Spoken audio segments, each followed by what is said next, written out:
దేవునితో సహవాసం కానీ, దేవుని సన్నిధిలో ప్రార్థించడం కానీ, వాళ్ళు దేవుని సన్నిధిలో యథార్థమైనటువంటి హృదయం కలిగిన వారే దేవుని సన్నిధిలో ప్రార్థించడం కానీ ఇలాంటివి ఏవి మచ్చుకైనా కనిపించవండి. ఇప్పుడు ఇలా ఒక మాట చెప్తాను, ప్రార్థించే నివాసం ఒక సారవంతమైన భూమి.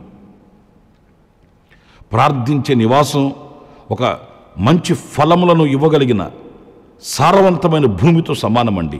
జీవ జల నదులు ప్రవహించే ఒక ప్రశస్తమైన ఆశీర్వాదకరమైన స్థలమండి ప్రార్థన కలిగిన ఇల్లు.